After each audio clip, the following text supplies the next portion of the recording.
नमस्कार मित्रों, मैं शर्मिंद कौशिक गुरु वंदना क्लासेस पर आपका हार्दिक स्वागत करता हूं, अभिनंदन करता हूं। आज मैं आपके सामने मनोविज्ञान लेकर आया हूं। मनोविज्ञान में भी अधिगम के सिद्धांत, अधिगम कितने प्रकार का होता है, अधिगम कैसे होता है, इस सब पे चर्चा विस्तारपूर्वक करेंगे। आपका अधिक समय ना लेते हुए चलते हैं अपने टॉपिक की ओर, इसका नाम है अधिगम।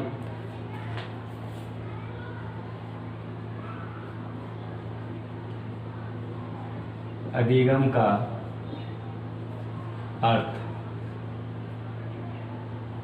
अधिगम कहते किसे हैं? अधिगम कहते किसे हैं? अगर हम अधिगम की बात करें तो अधिगम का अर्थ होता है सीखना। अधिगम का क्या अर्थ होता है? सीखना। अब कैसे सीखा जाता है, इसका अर्थ क्या हुआ? सीखना।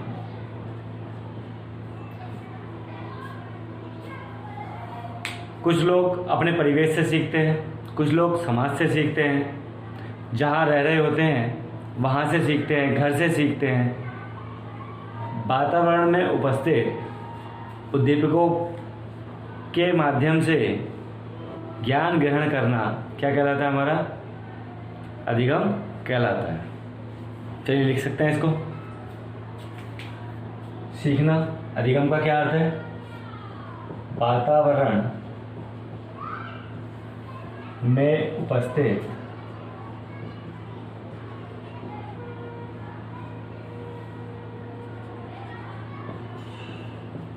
उद्दीपकों के माध्यम से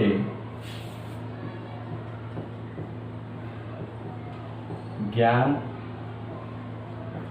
ग्रहण करना या फिर अर्जित करना, अर्जित करना ही अधिगम कहलाता है।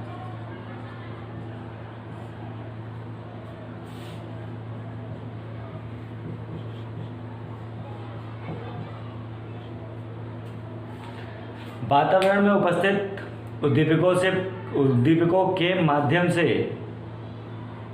ज्ञान को ग्रहण करना क्या कहलाता है? हमारा अधिगम कहलाता है। अब वातावरण में कैसे हम कर सकते हैं? हमारे आसपास के क्षेत्र के माहौल से जो बच्चा सीखता है या समाज से जो बच्चा सीखता है क्या कहलाता है? अधिगम कहलाता है। सबसे पहले बच्चा कहाँ से सीखता है? सबसे पहले बच्चा अपने घर से सीखता है। कैसे सीखता है? किसके द्वारा सीखता है? अपने माँ बाप के द्वारा सीखेगा, दादी बाबा के द्वारा सीखेगा, चाचा चाची के द्वारा सीखेगा, या और जो बुजुर्ग होंगे घर में परिवार में, उनके माध्यम से वो माहौल को सीखता है, कुछ ना कुछ ज्ञान को अर्जित करता है। वही क्या कहलाता है? हमारा अधिगम कहलाता है। अगर हम सीधी सीधी बात करें तो बच्चे की जो सीखने की कला होती है वो क्या कहलाती है? अधिगम कहलाती है। अब अधिगम कितने प्रकार के होते हैं? जो अधिगम के सिद्धांत हैं वो कितने प्रकार के होते हैं, चर्चा करते हैं।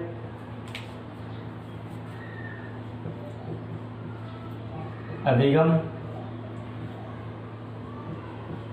सिद्धांत के प्रकार, ये कितना प्रकार का होता है?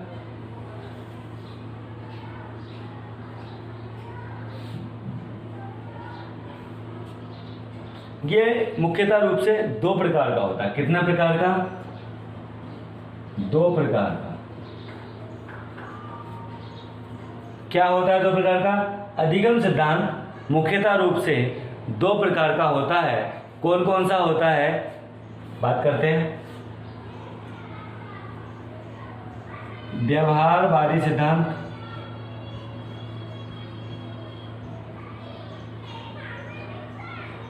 और संज्ञानवादी सिद्धांत। संज्ञानवाद सिद्धांत या फिर वादी सिद्धांत, क्षेत्रवाद सिद्धांत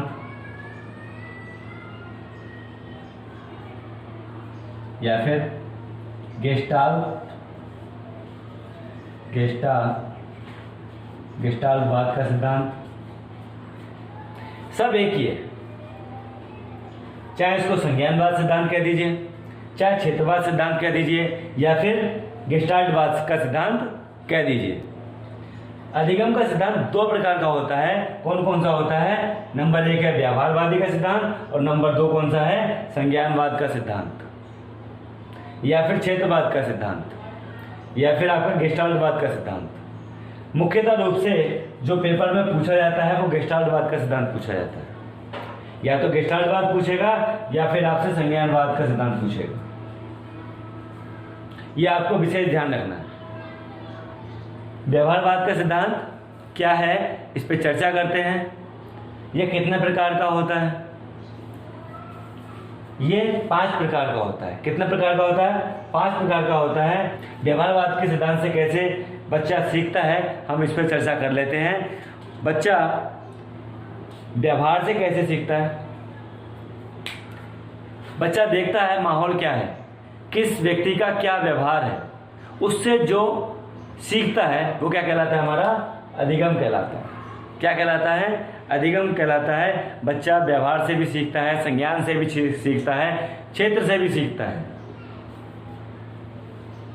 वो क्या कहलाता है? हमारा अधिगम कहलाता है। और विस्तार से चर्चा करते हैं किसके बारे में? व्यवहारवादी सिद्धांत के बारे में, कि व्यवहारवादी सिद्धांत कितने प्रकार का होता है, कौन कौन से होते हैं, कौन इसके जनक हैं। चलिए चर्चा करते हैं किसकी? अधिगम के जो सिद्धांत हैं 2 प्रकार के हैं मुख्यतः रूप से। और अब जो चर्चा करने जा रहे हैं, हम किसकी चर्चा करने जा रहे हैं? व्यवहारवाद के सिद्धांत की। व्यवहारवाद का सिद्धांत ये आपका 5 प्रकार का होता है। कितने प्रकार का? 5 प्रकार का। यहां लिख सकते हैं व्यवहारवाद का सिद्धांत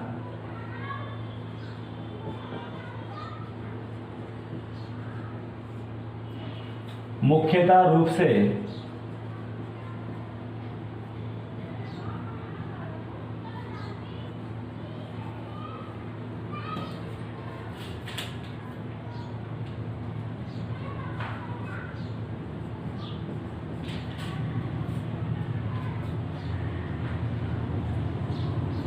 5 प्रकार का होता है।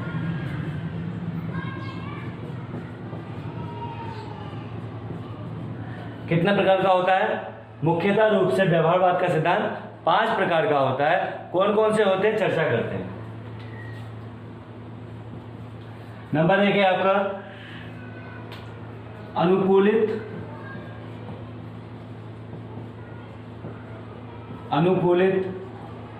अनुक्रिया का सिद्धांत।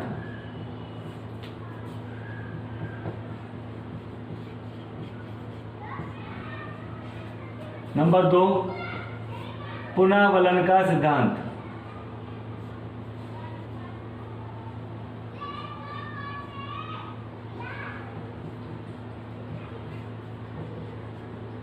नंबर 3 उद्दीपक अनुक्रिया का सिद्धांत।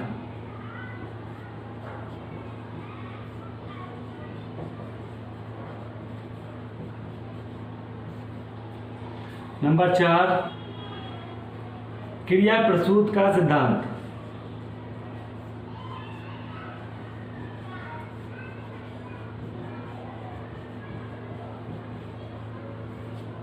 नंबर 5 अधिगम का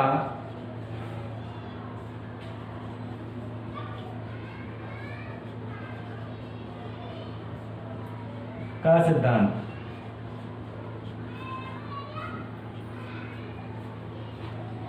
ये आपके 5 सिद्धांत हैं। कौन कौन से? अनुकूलित अनुक्रिया का सिद्धांत, पुनर्वलन का सिद्धांत, उद्दीपक अनुक्रिया का सिद्धांत, क्रिया प्रसूत का सिद्धांत और अधिगम का प्रतिस्थापन का सिद्धांत। ये 5 जो सिद्धांत हैं किसके अंतर्गत आते हैं? व्यवहारवाद सिद्धांत के अंतर्गत आते हैं। अब इनसे बात करते हैं कि इनके जनक कौन कौन है। जो पेपर में क्वेश्चन बनता है, अब आपसे क्या पूछ लेगा? पुनर्वलन सिद्धांत के जनक कौन है? क्रिया प्रसूत के सिद्धांत के जनक कौन है? तो एक एक करके क्या कर लेते हैं, इनके सबके जनक लिख लेते हैं, फिर बाद में चर्चा करेंगे कौन कौन सा सिद्धांत का क्या क्या कार्य है, कौन सा सिद्धांत किस काम आता है। चलिए सबसे पहले बात करते हैं व्यवहारवाद के सिद्धांत की। किसकी? व्यवहारवाद के सिद्धांत की। तो इसके जो जनक हैं आपके, इसके कौन है? वॉटसन। इसके जनक कौन है? वॉटसन है। बात करते हैं इसके जनक कौन है? पावलोव।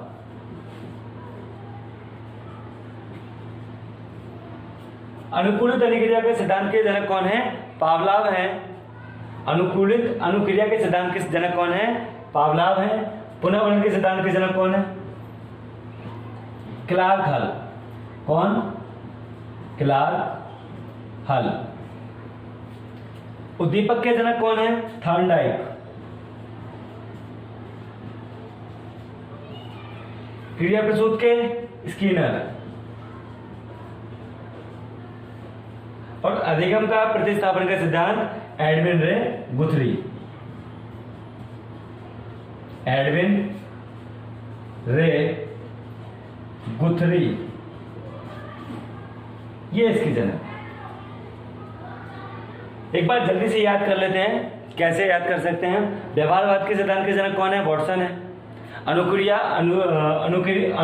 अनुक्रिया सिद्धांत के जनक कौन है? अनुकूलित अनुक्रिया सिद्धांत के कौन जनक है? पावलोव है। पुनर्वलन के सिद्धांत के जनक कौन है? क्लार्क हल है। पुनर्वलन सिद्धांत के जनक कौन है? क्लार्क हल है। उद्दीपक अनुक्रिया सिद्धांत के जनक कौन है? थॉर्नडाइक है। क्रिया प्रसूत के जनक कौन है? स्किनर है। अधिगम का प्रतिस्थापन के जनक कौन है? एडविन रे गुथरी हैं। एक बार दोबारा से रिवीजन कर लेते हैं ताकि आपको बहुत जल्दी से याद हो पाए। अधिगम का सिद्धांत कितने प्रकार का होता है? 2 प्रकार का होता है। कौन कौन सा होता है? व्यवहारवादी सिद्धांत और संज्ञानात्मक सिद्धांत। व्यवहारवादी सिद्धांत के जनक कौन है? वॉटसन है। अनुकूलित अनुक्रिया सिद्धांत के जनक कौन है? पावलोव है। पुनर्वलन सिद्धांत के जनक कौन है? क्लार्क हल है। क्रिया प्रसूत के सिद्धांत के जनक कौन है? स्किनर है।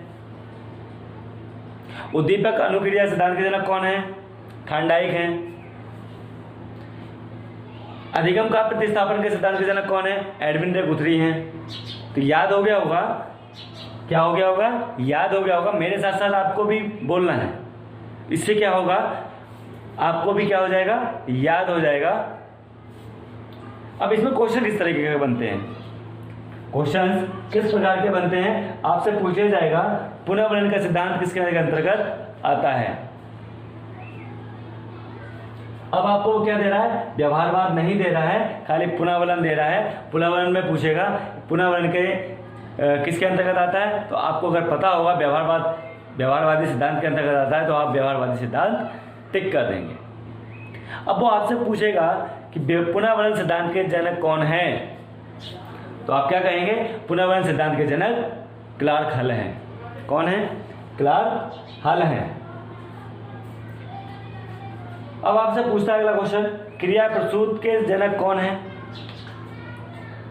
क्रिया प्रसूत का सिद्धांत किसने किया था? इसके प्रतिपादक कौन है? जनक कौन है? तो आप क्या कहेंगे आंसर इसका? क्या होगा आपका? आपका आंसर होगा स्किनर है। कौन है? स्किनर है। ये जो 2 क्वेश्चंस इसमें लिखे हैं, जो 2 जनक हैं हमारे, कौन कौन से? एक तो इसको मोस्ट इंपोर्टेंट लगा लीजिए और एक आप क्रिया प्रसूत को मोस्ट इंपोर्टेंट लगा लीजिए। आप यूपी टेट, सी टेट पिछले बैक ईयर का उठा के देख लीजिए, हर बार ये क्वेश्चन रिपीटेड हुआ है। हर बार ये क्वेश्चन रिपीटेड हुआ है और हर बार इस क्वेश्चन से 1 नंबर आप लोगों को दिलाया है। तो ये दोनों क्वेश्चंस क्या हैं, आपको याद होने चाहिए, बहुत अच्छे से याद होने चाहिए। हालांकि मैं तो ये कहूँगा कि ये पांचों के पांचों ही आपको याद होने चाहिए, क्योंकि एग्जाम की दृष्टि से बहुत ज़्यादा महत्वपूर्ण है, अति महत्वपूर्ण है, अति संभावित प्रश्न है। अब आगे बात करते हैं किसकी? अनुकूलित अनुक्रिया के सिद्धांत की। विस्तार से चर्चा करेंगे इस पे। क्या करते हैं? विस्तार पूर्वक चर्चा करते हैं किस पे? अनुकूलित अनुक्रिया के सिद्धांत पर। व्यवहारवादी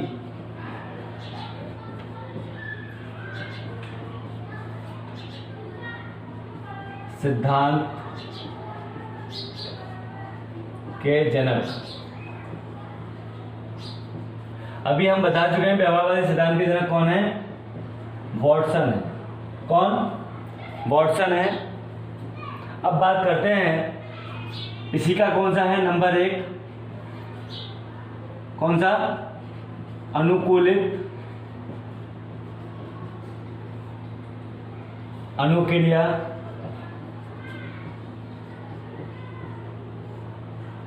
का सिद्धांत।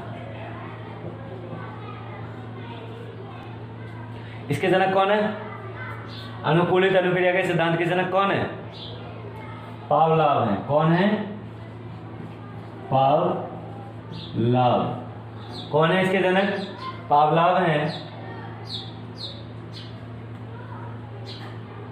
कब हुआ, 1904 में। किसने किया था, पावलाव ने किया था। किसने किया था, पावलाव ने किया था। और पावलाव कहाँ के रहने वाले थे, रूस के रहने वाले थे। कहाँ के थे ये, रूस के थे। अगर आपको पता हो तो पावलाव को नोबेल पुरस्कार भी मिल चुका है। पावलाव को नोबेल पुरस्कार से सम्मानित किया जा चुका है। पुरस्कार से सम्मानित कब किया था, 1904 में किया गया था। तब किया गया था 1904 में नोबेल पुरस्कार से सम्मानित किया गया था। और ये किस क्षेत्र में मिला था आपको, पावलाव को ये किस क्षेत्र में मिला था, चिकित्सा के क्षेत्र में। चिकित्सा के क्षेत्र में। प्रयोग यहां लिख सकते हैं हम, प्रयोग।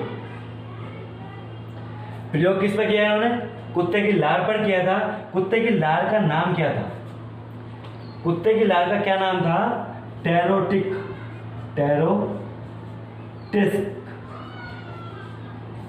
टेरोटिस्क। पावलाव क्या थे, पावलाव शरीर शास्त्री थे। कौन से थे, पावलाव क्या थे, शरीर शास्त्री। पावलाव कौन थे, शरीर शास्त्री भी थे। अब क्वेश्चंस यहीं से बनते हैं। ये जो इस अनुकूलित सिद्धांत का निचोड़ था वो मैंने सब आपके सामने प्रस्तुत किया है। क्या किया है, प्रस्तुत किया है। क्या क्या क्वेश्चंस इसमें बन सकते हैं, इससे बाहर आपका कोई क्वेश्चंस नहीं बनेगा। कैसे, अब आपसे क्वेश्चन पूछेगा पावलाव को नोबेल पुरस्कार से कब सम्मानित किया गया, तो आपका आंसर क्या आएगा, 1904 में किया गया। पावलाव किस क्षेत्र से संबंधित थे, तो पावलाव चिकित्सा क्षेत्र से संबंधित थे। किस क्षेत्र से थे, चिकित्सा क्षेत्र से थे।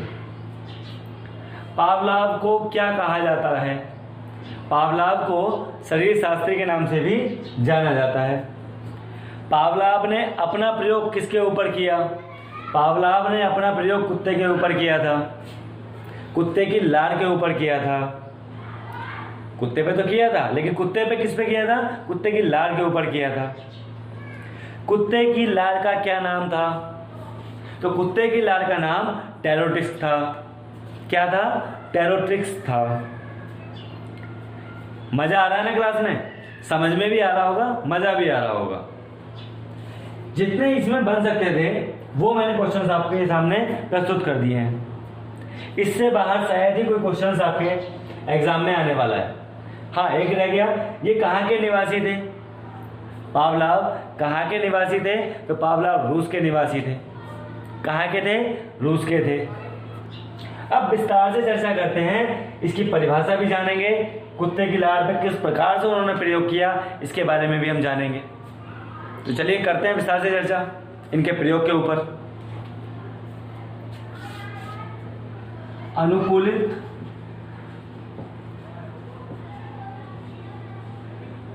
अनुक्रिया का सिद्धांत।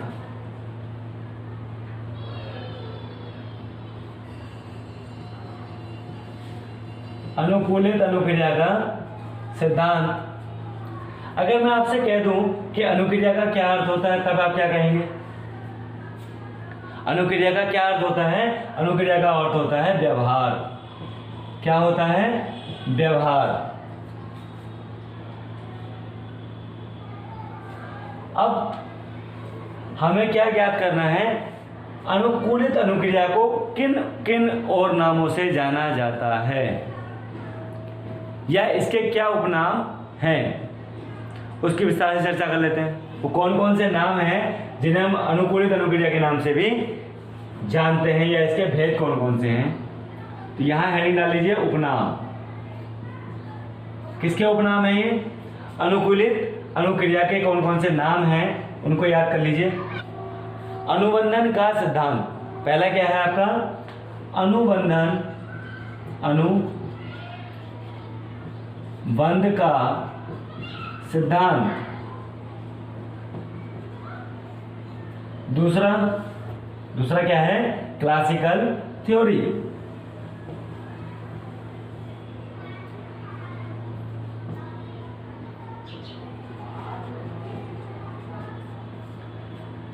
तीसरा है शास्त्रीय अनुबंधन।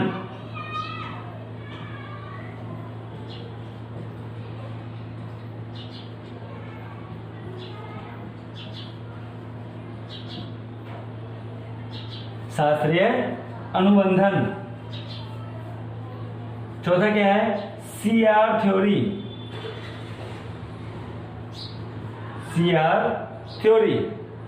पांचवा क्या है? चिर सम्यक सिद्धांत।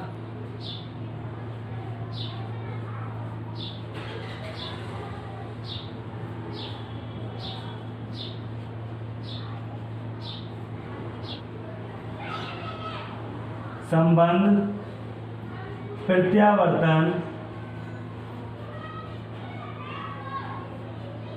का सिद्धांत।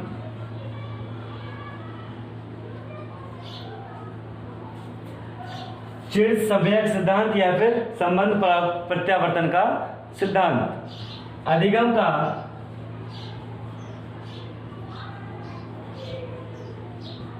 प्राचीन सिद्धांत।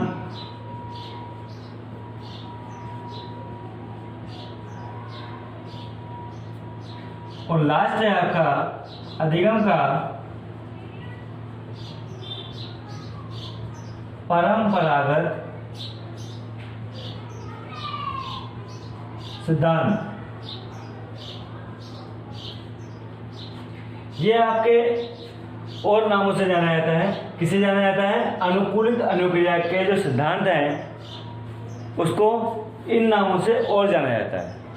अगर मैं बात करूं अनुकूलित अनुक्रिया सिद्धांत के जनक कौन है, तो आप क्या कह देंगे? पावलाव कह देंगे। क्या कह देंगे? पावलाव कह देंगे। ये बीच बीच में इसलिए कराया जा रहा है ताकि आपको याद रहे, आप भूले ना। अब पेपर में क्या आता है? एग्जाम में अनुबंध का सिद्धांत पूछ सकता है, क्लासिकल थ्योरी पूछ सकता है, शास्त्रीय अनुबंध पूछ सकता है, सीआर थ्योरी किसने दी है ये पूछ सकता है, क्लासिकल थ्योरी किसने दी है ये पूछ सकता है। सबसे कौन है जन्मदाता? पावलाव। कौन है? पावलाव है। क्यों है पावलाव? क्योंकि इसी को और दूसरे नामों से जाना जा रहा है। किसके नाम है ये? अनुकूलित अनुक्रिया के ही नाम हैं सारे के सारे। किसके नाम है? अनुकूलित अनुक्रिया सिद्धांत के ही क्या है? नाम है। तो याद कर लेते हैं फटाफट एक बार, जल्दी से याद कीजिए। अनुबंध का सिद्धांत नंबर 1, अनुबंध का सिद्धांत, क्लासिकल थ्योरी, सीआर थ्योरी, ठीक है।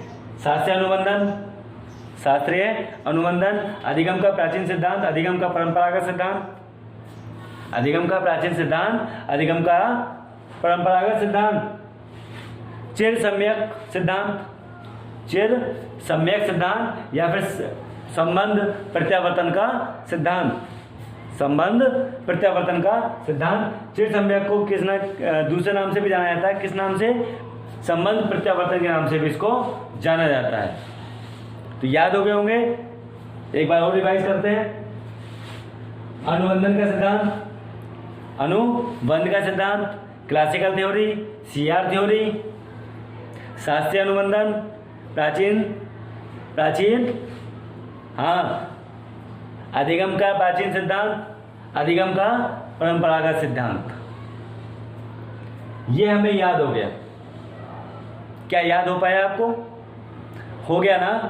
आगे बढ़ जाएं फिर।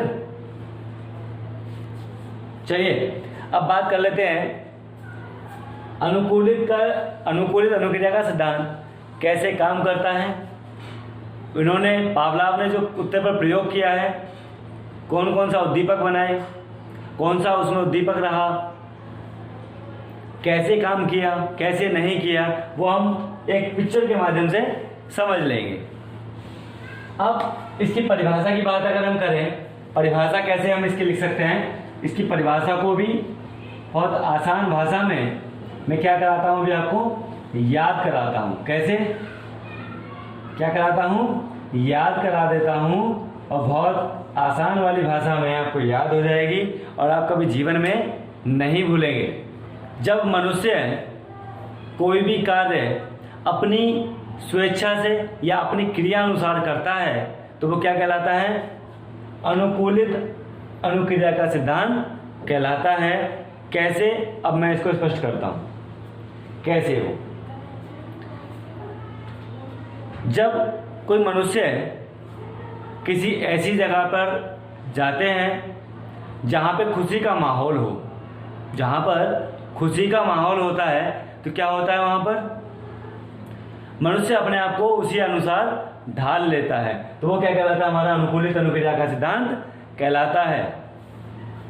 यदि मनुष्य किसी ऐसे स्थान पर जाए जहां पर दुख वाला माहौल हो, जहां पर दुख वाला माहौल हो, तो मनुष्य उसी अपने आप को किस अनुसार ढाल लेता है? उसके अनुरूप ढाल लेता है। किसके अनुरूप? दुख के अनुरूप ढाल लेता है। जब खुशी में गया तो मनुष्य ने क्या किया? उसको अपने खुशी के माहौल में ढाल लिया, और जब दुख में गया तो मनुष्य ने अपने आप को किस में ढाल लिया? दुख में ढाल लिया। तो यही कहलाता है हमारा अनुकूलित अनुक्रिया का सिद्धांत। अगर हम सीधी सीधी भाषा में बात करें तो जैसा देश और वैसा भेष, जैसा देश वैसा भेष। बच्चों में बच्चे बन जाओ, बड़ों में बड़े बन जाओ, बुड्ढों में बुड्ढे बन जाओ, और जवान में जवान बन जाओ। आप कहोगे सर जवानों का नाम तो लिया नहीं, तो ले लीजिए, हम आपका जवानों का नाम भी ले लेते हैं। तो अपने आप को किसके अनुसार ढाल लेना? माहौल के अनुसार परिवर्तित कर लेना ही क्या कहलाता है? अनुकूलित अनुक्रिया का सिद्धांत कहलाता है। जिसके प्रतिपादक कौन थे? पावलाव थे। जिसके प्रतिपादक कौन थे? पावलाव थे। ये आप कभी भी नहीं भूलेंगे। क्यों नहीं भूलेंगे? याद करो अपने बचपन को, याद करो अपने बचपन को, जब आप गिल्ली डंडा खेला करते थे। क्या खेलते थे? गिल्ली डंडा खेला करते थे, बैट बॉल खेला करते थे। तो क्या करते थे उस समय?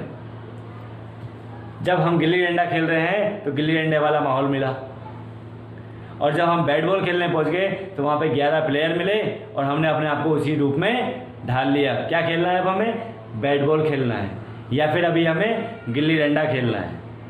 तो जैसा माहौल में हम गए उसी अनुसार हमने अपने आप को क्या कर लिया? ढाल लिया। यही कहलाता है अनुकूलित अनुक्रिया का सिद्धांत। क्या आप भूल पाएंगे? नहीं भूल पाएंगे। चलिए परिभाषा लिख लेते हैं। पावलाव के अनुसार, पावलाव के अनुसार व्यक्ति को माहौल के अनुसार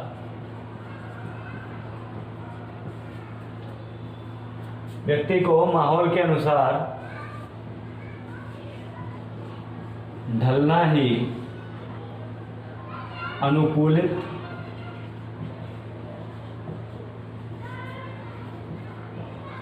अनुक्रिया का सिद्धांत कहलाता है।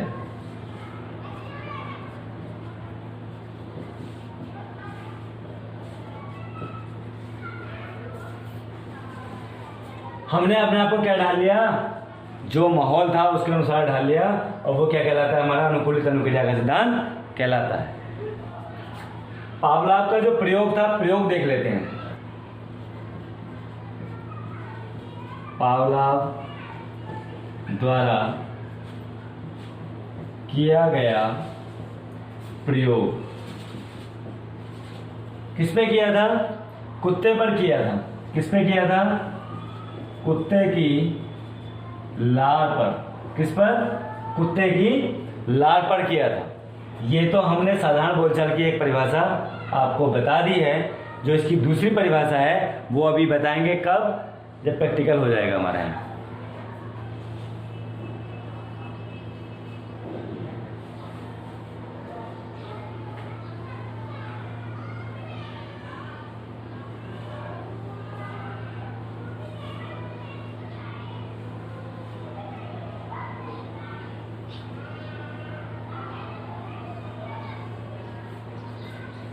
बस देखो, बहुत ज़्यादा अच्छी ड्राइंग मेरी नहीं है, आप इसको क्या मान लीजिए, कुत्ता मान लीजिए। ये क्या है, कुत्ता है आपके सामने एक, ठीक है। इसे बस कुत्ता ही समझ लीजिए, इसे कुछ और मत समझना। ये क्या हो गया आपका, कुत्ता बन गया। अब इसके सामने हमने क्या रखा है यहाँ पर, भोजन। क्या दे दिया हमने इसको, भोजन हमने इसके सामने रख दिया। कुत्ते ने क्या करा, इसको देखा। कुत्ते ने क्या किया, देखा। किसको देखा, भोजन को देखा। कुत्ते के मुंह से क्या आ गई, ये इसका मुंह है, ठीक है। ये क्या है, इसका मुख है, इसका कुत्ते का। तो यहां से क्या टपक गया, लार टपक गई। इस लार का नाम क्या था, लार का नाम था टेरोटिस्क। देखिए, आपको साथ साथ याद भी कराता रहूंगा कि कौन सी लार थी, टेरोटिक्स थी। कुत्ते ने क्या देखा, भोजन देखा, और भोजन के बाद क्या टपकी उसके मुंह से, लार टपकी, ठीक है। क्या टपकी, लार टपकी। और लार का नाम क्या था, टेरोटिक्स नाम था। और इस भोजन ने किसका काम कर रहा है, उद्दीपक का काम किया। किसका काम किया, उद्दीपक का काम किया। क्यों उद्दीपक का काम किया, जब मनुष्य भूखा होता है क्या निकलती है, बोले अब कुछ खाने को मिल जाए बस। तो ऐसा ही इसके साथ हुआ कुछ। कुत्ता क्या था, भूखा था। भूखे कुत्ते के सामने क्या दिया हमने, भोजन दिया। और भोजन देखने के बाद क्या मुंह से निकली उसके, लार निकली। इस लार का नाम क्या था, टेरोटिक्स था। पावलोव ने अपना प्रयोग किस पे किया था, लार पे किया था। किस पे किया था, लार पे किया था। फिर क्या हुआ, फिर क्या हुआ, इस क्रिया को हमने कई बार हमने इस क्रिया को क्या किया, दोहराया। पहले हमने क्या रखा, भोजन रखा। कुत्ते ने भोजन को देखा, भोजन कुत्ते के मुंह से क्या टपकी, लार टिपकी। और इस लार का नाम क्या था, टेरोटिक्स था। और भोजन का किसका काम किया, भोजन ने उद्दीपक का काम किया। इस भोजन ने किसका काम किया, उद्दीपक का काम किया। फिर एक दिन ऐसा आया, हमने क्या कर लिया, साथ में घंटी बजाई। पहले क्या किया, फिर हमने घंटी को बजाया। घंटी क्या करी हमने, घंटी बजाई।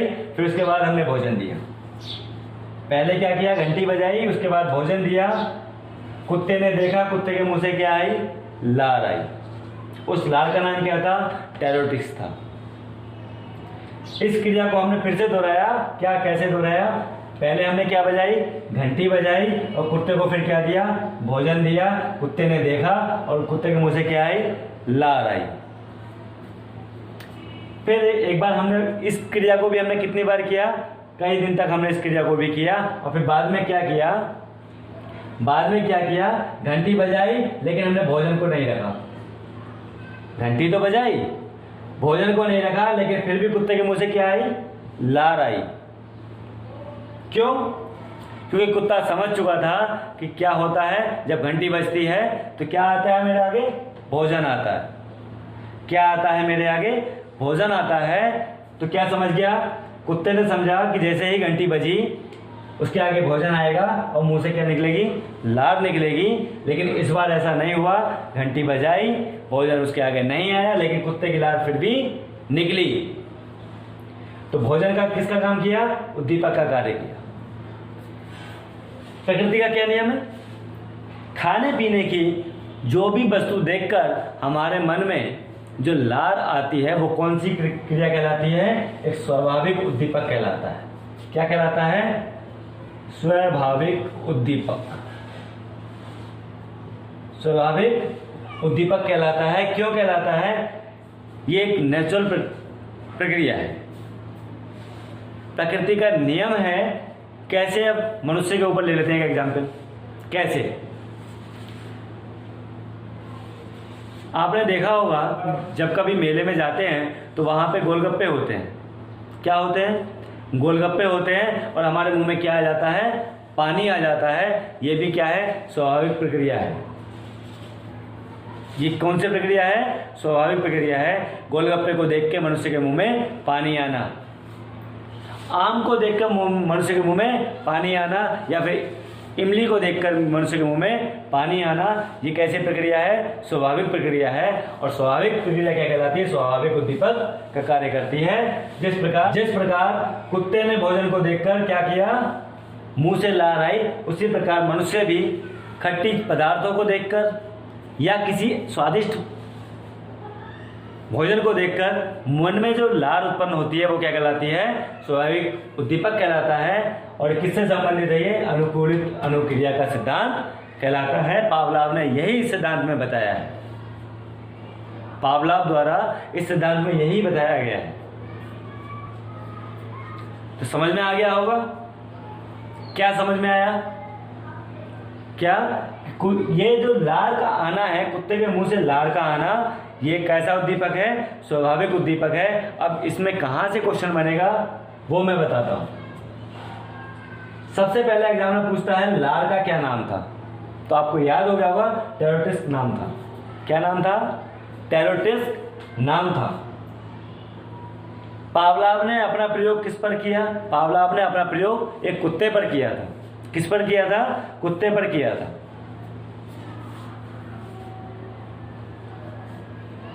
भोजन को कौन सा उद्दीपक माना गया है?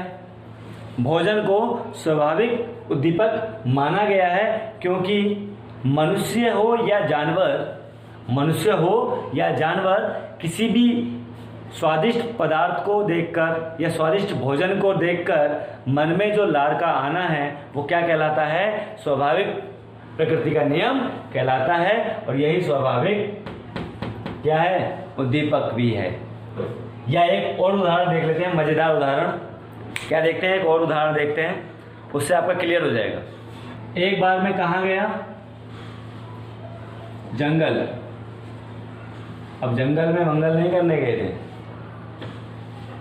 एक बार मैं जंगल गया, जंगल से क्या लाया? भालू लाया। क्या लाया वहां से? भालू लाया। और भालू को क्या सिखाना था मुझे? नाचना सिखाना था। भालू को क्या सिखाना था? नाचना सिखाना था। नाचना सिखाना था।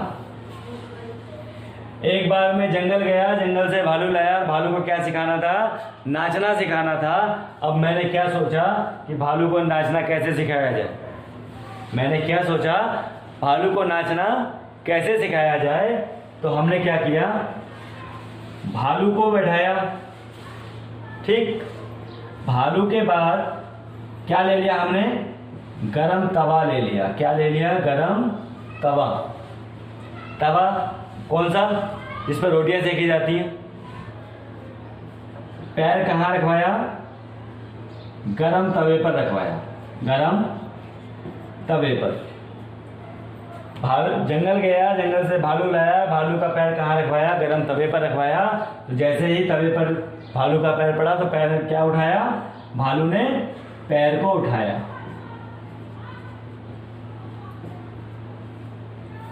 कुछ समझ में आया?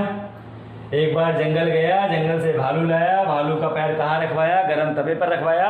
और जैसे ही भालू का पैर गरम तवे पर आया तो उसने क्या करा? पैर को उठाया। क्या किया? जैसे ही मैं जंगल में गया, जंगल से क्या लाया? भालू लाया, भालू का पैर गरम तवे पर रखवाया। और जैसे ही उसका पैर गरम तवे पर पड़ा तो उसने क्या किया? गरम पैर को उठाया। कहाँ से उठाया? तवे से उठाया। ये प्रक्रिया हमने कई बार दोहराई। इसी प्रक्रिया को बार बार हम दोहराते रहे। और एक बार हमने क्या किया? एक बार डमरू लगा लिया। क्या? डमरू। अब हमने क्या किया, डमरू बजाया, डमरू को क्या किया, बजाया, और फिर भालू को लाया। किसको लाया, डमरू बजाया भालू आया। क्या, डमरू बजाया भालू आया, भालू का पैर गरम तवे पर रखवाया और गरम पैर भालू ने उठाया। क्यों उठाया, क्यों उठाया, क्योंकि तवा क्या था, गरम था।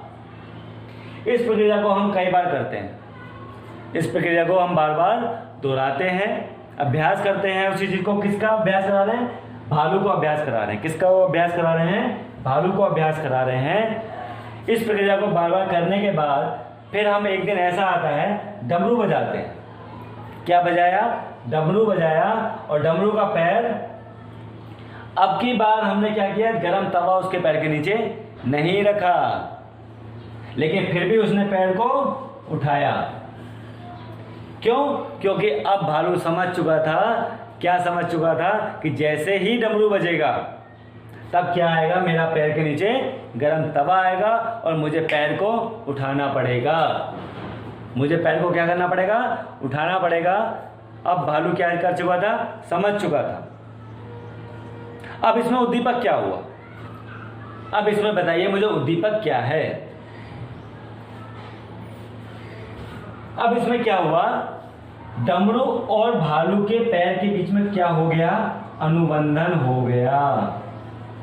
क्या हो चुका है इन दोनों के बीच में, अनुबंधन। क्योंकि उसे मालूम था भालू को क्या, कि जैसे ही डमरू बजेगा, फिर डमरू बजने के बाद मेरे पैर के नीचे क्या आ जाएगा, गरम तवा आ जाएगा और मुझे फिर से पैर को उठाना पड़ेगा। ये भालू बहुत अच्छे से समझ चुका था। इस प्रकार से हमने भालू को क्या सिखा दिया, नाचना सिखा दिया। हमने क्या सिखा दिया, नाचना सिखा दिया। अब जब जब डमरू बजता तब तब भालू क्या करता, अपने पैर को उठाता। तो भालू इस तरह से क्या हो गया, नाचना सीख गया। भालू क्या सीख गया, नाचना सीख गया। ये नियम आप नहीं भूल सकते। ये कौन सा नियम था, ये था अनुकूलित अनुक्रिया का सिद्धांत। किसने दिया था, पावलाव ने दिया था। किस पर दिया था, कुत्ते पर दिया था। इसी तरीके से अगर हम शेर को ले लें तो शेर के लिए भी क्या करना पड़ेगा, हमें हंटर लेना पड़ेगा। हमें क्या लेना पड़ेगा, हंटर लेना पड़ेगा। चलिए बात करते हैं इसकी परिभाषा की। परिभाषा, जो क्रिया पूर्व में, जो क्रिया पूर्व में भोजन के द्वारा हो रही थी, अब वह क्रिया घंटी बजाने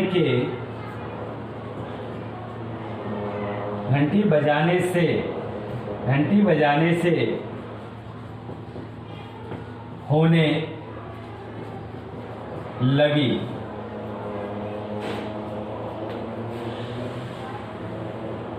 तो उसे अनुकूलित अनुक्रिया का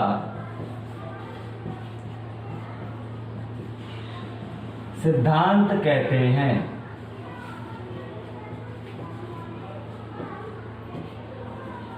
समझ में आया? अर्थात कहने का मतलब क्या हुआ इसका, जब हम कुत्ते को क्या दे रहे थे, भोजन दे रहे थे, तब वो क्रिया हो रही थी। कौन सी क्रिया? जब हमने कुत्ते के सामने भोजन रखा था तो उसके मुंह से क्या आ रही थी, लार आ रही थी। अभी हमने प्रैक्टिकल भी किया था। क्या किया था, जब कुत्ते को भोजन दिया तो मुंह से क्या निकली, लार आई। ये कुछ दिन तक चला। उसके बाद हमने क्या बजाया था, घंटी बजाई। क्या बजाई, घंटी बजाई। फिर भी उसके मुंह से क्या आया, लार का आना, क्या आई उसके मुंह से? लार आई। तो वो क्रिया कौन सी कहलाई? अनुकूलित अनुक्रिया कहलाई। क्यों कहलाई? क्योंकि कुत्ता समझ चुका था कि जैसे ही घंटी बजेगी तो उसके सामने क्या आएगा? भोजन आएगा। क्या समझ चुका था? जैसे ही घंटी बजेगी कुत्ते के सामने क्या आ जाएगा? भोजन आ जाएगा या उसको भोजन मिल जाएगा। घंटी क्या है? एक अस्वाभाविक क्रिया है। ये क्या है? एक अस्वाभाविक क्रिया है। क्यों है? क्योंकि हमने कभी ऐसा देखा है क्या घंटी बजाए और कुत्ता दौड़ा चलाए बोले अब मुझे रोटी मिलने वाली है? कभी ऐसा हुआ है क्या? नहीं हुआ है। क्यों नहीं हुआ है? क्योंकि हमने कुत्ते को उसके अनुरूप क्या किया है? ढाला है। हमने उस कुत्ते को क्या किया है? उसके अनुरूप ढाला है। तो ये कौन सी क्रिया हुई? एक अस्वाभाविक क्रिया हुई। किसी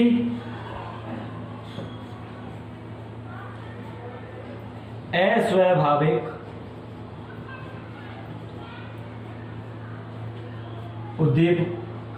उद्दीपक द्वारा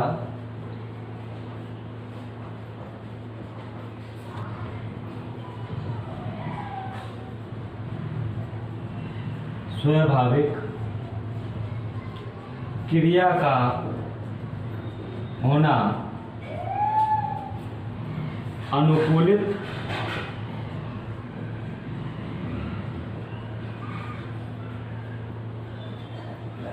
अनुक्रिया कहलाता है। क्या कहलाता है? अनुकूलित अनुक्रिया कहलाता है। अस्वाभाविक उद्दीपक क्या हुआ? इसमें घंटी का बजना हुआ। क्या हुआ? घंटी का बजना हुआ। और स्वाभाविक क्रिया क्या हुई? भोजन हुआ। क्योंकि कुत्ते को मालूम है कि जब वो किसी के भी गेट पे जाएगा तो क्या मिलेगी उसे? रोटी मिलेगी। क्या उसको ये मालूम है कि जब घंटी बजेगी तो रोटी मिलेगी? नहीं है ये पता। तो घंटी को बजाकर उसको भोजन देना क्या कहलाएगा? अस्वाभाविक क्रिया कहलाएगी। अब विशेष क्या है इसमें? तो विशेष की अगर हम बात करते हैं तो पावलाव ने अपने सिद्धांत में 2 क्रियाएं बताई हैं। कितनी क्रियाएं बताई हैं? 2 क्रियाएं। ये लिख सकते हैं, नोट करके लिख लेना इसको। नोट, पावलाव ने अपने सिद्धांत में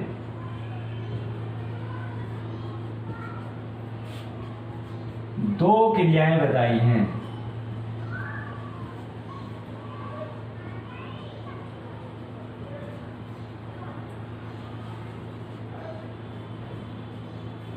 कौन कौन सी? नंबर 1 स्वाभाविक क्रिया, नंबर 2 अस्वाभाविक क्रिया।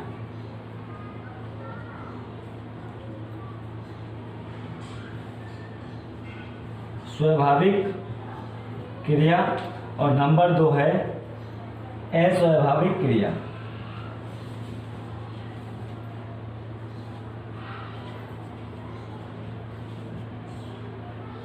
स्वाभाविक क्रिया और अस्वाभाविक क्रिया, ये आपकी 2 क्रियाएं बताई। किसने बताई हैं? पावलाव ने बताई।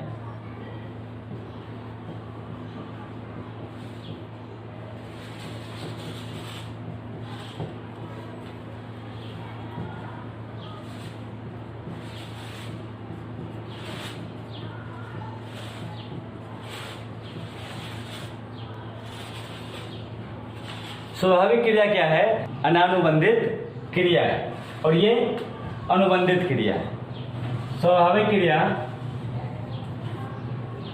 अनानुबंधित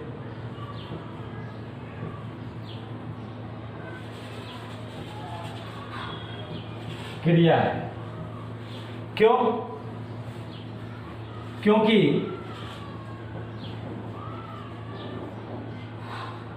अनुबंधित क्रिया है क्योंकि कुत्ते के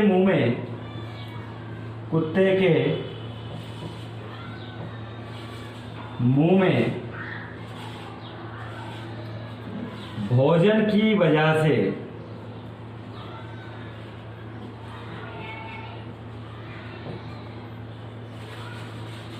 लार का आना।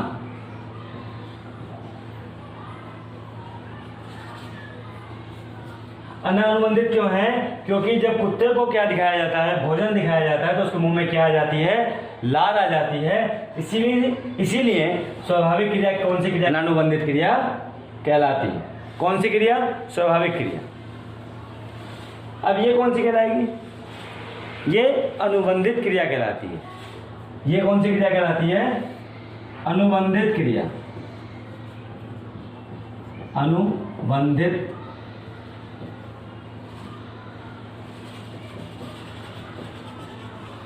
अनुबंधित क्रिया है। क्यों है यह अनुबंधित क्रिया? क्योंकि घंटी के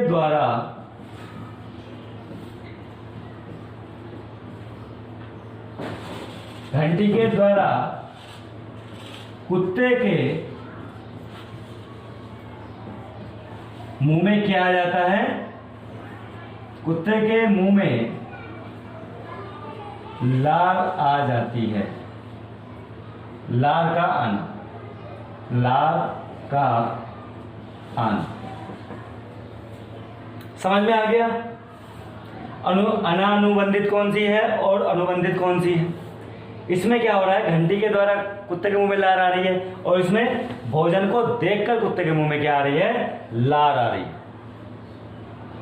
अब आगे यह है कि पावलाव ने जो घंटी है उसके 3 नाम बताए हैं। किसने बताए हैं? पावलाव द्वारा। लिख लीजिए इसको नोट करके।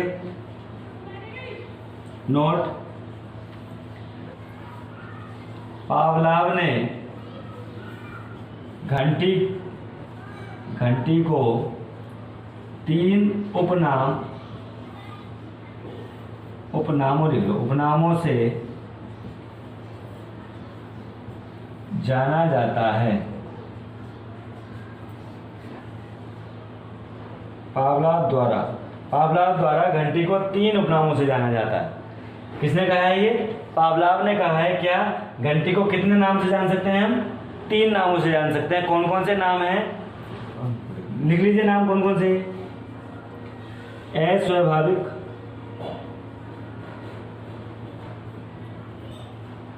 अस्वाभाविक सिद्धांत या अस्वाभाविक क्रिया। दूसरा नाम क्या है? अनुबंधित,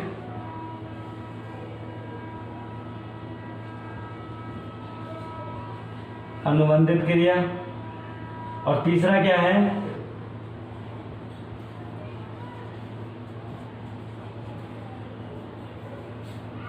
तीसरा क्या है? अनुकूलित।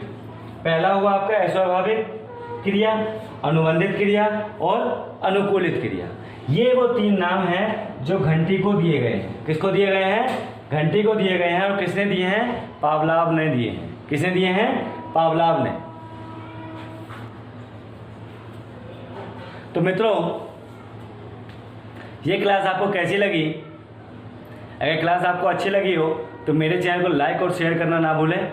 अगर अभी तक आपने मेरे चैनल को सब्सक्राइब नहीं किया है तो आप मेरे चैनल को जल्द से जल्द सब्सक्राइब कर लें, जिससे मेरे चैनल पे आने वाली लेटेस्ट वीडियोस की नोटिफिकेशन आप तक जल्द से जल्द पहुंच सके। जय हिंद,